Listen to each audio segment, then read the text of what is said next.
Hello everyone, my name is Sujata Bajaj और आज हम पढ़ेंगे बिजनेस स्टडीज़ का क्लास 12th का चैप्टर 3 जिसका नाम है बिजनेस एनवायरनमेंट। सबसे पहले हम समझते हैं कि बिजनेस एनवायरनमेंट होता क्या है। ठीक है। क्या होता है बिजनेस एनवायरनमेंट? आपको उससे क्या साउंड कर रहा है कि बिजनेस एनवायरनमेंट क्या है? जो बिजनेस का एनवायरनमेंट है? नहीं, इसका मतलब ये नहीं है। बिजनेस एनवायरनमेंट क्या होता है, जैसे सबसे पहले हम एग्जांपल लेते हैं अपने खुद का, ह्यूमन बींग्स का। ठीक है। तो हम all living creatures lives in an environment, within an environment. Okay.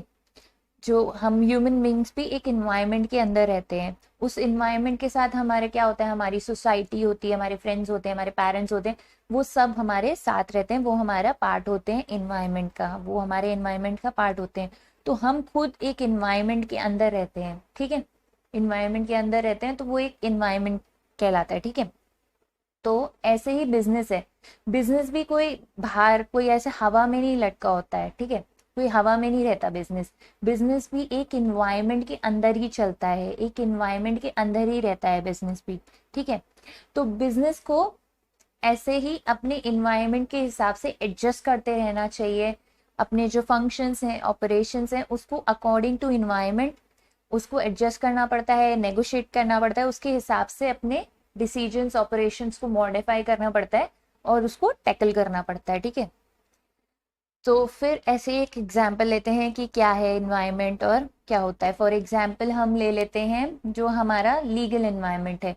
ठीक है। अभी रिसेंट का एग्जाम्पल लेते हैं कि लीगली अभी कोर्ट ने थोड़े जो फेसबुक के लिए जो रूल्स थे, जो आईटी एक्ट था, उसमें थोड़े चेंजेस किए थे। ये सब आपने सुना होगा कि फेसबुक पे कुछ आईटी एक्ट्स में चेंजेस आए थे। तो उसमें क्या था, ट्विटर का आपने केस सुना होगा, ट्विटर और गवर्नमेंट के बीच में लड़ाई चल रही थी। तो वो किस बात के लिए चल रही थी, वो उसी से रिलेटेड है। तो उन्होंने आईटी एक्ट में थोड़े चेंजेस लाए थे कि हर फेसबुक का जो भी वो है, जो भी ऑफिस है, उसमें एक ऑफिसर उनको रखना होगा जो गवर्नमेंट और फेसबुक के बीच में लिंक सेटअप करेगा। ऐसे ही अब उनको चेंजेस लाने पड़े अकॉर्डिंग टू लीगल एनवायरनमेंट। ठीक है। तो ऐसे ही चेंजेस आते रहते हैं। फैशन, जैसे कि हमारे ट्रेंड्स में चेंजेस आते हैं। एक और एग्जांपल लेते हैं, जैसे कि हमारे फैशन में चेंजेस आ गए, जीन्स आई। तो जैसे जीन्स आई तो उसने जो भी हमारे ट्रेडिशनल क्लोथ्स थे उनको रिमूव कर दिया। तो बिजनेस अगर उस चेंज के हिसाब से नहीं चलता तो बिजनेस वहीं की वहीं खत्म हो जाता। तो चेंजेस जो एनवायरनमेंट के हिसाब से, ये एनवायरनमेंट का पार्ट थे, जैसे ये चेंजेस आए तो एनवायरनमेंट का पार्ट थे, तो उसके हिसाब से अगर चेंजेस नहीं अडेप्ट करते तो फिर वो खत्म हो जाते हैं। टेक्निकल चेंज, टेक्नोलॉजिकल चेंजेस क्या होते हैं, टेक्नोलॉजिकल चेंजेस आए, जैसे कि हमारे कलर टीवीज आए। तो उन्होंने जो हम नहीं, हमारे कंप्यूटर्स आए, तो कंप्यूटर्स ने हमारे जो पुराने टाइपराइटर्स थे उनको रिप्लेस कर दिया था। टेक्नोलॉजी के हिसाब से, हर चीज के हिसाब से चेंज होना पड़ता है और उसको अडेप्ट करना पड़ता है, उसके हिसाब से चलते रहना होता है एनवायरनमेंट के फोर्सेस के हिसाब से। तो अगर नहीं करोगे तो फिर वहीं पे खत्म हो जाएगा बिजनेस। ठीक है। तो अब डेफिनेशन एक देखते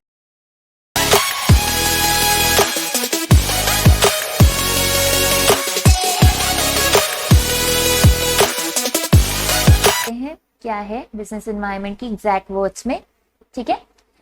business environment refers to forces and institutions outside the firm with which its members must deal to achieve the organizational purposes.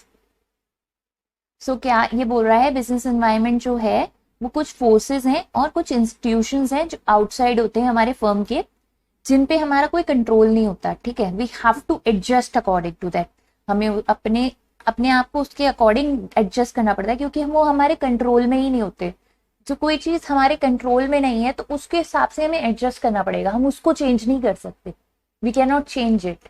ठीक है। The firm which with which its members must deal, उसके साथ deal करना पड़ेगा आपको, आप उसको बदल नहीं सकते। अचीव द ऑर्गेनाइजेशनल पर्पसेस, और जो ऑर्गेनाइजेशनल पर्पसेस अचीव करने।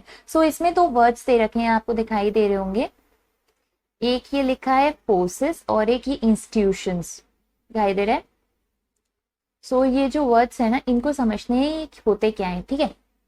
फोर्सेस, वो बोल रहे हैं ऐसे फोर्सेस जो हमारे कंट्रोल में नहीं रहते, कुछ ऐसा फोर्सेस धक्के आते जो हम नहीं रोक पाते। Economic economical, social, political, technological, तो इनसे संभलना पड़ता है और अपने आप को संभालना पड़ता है।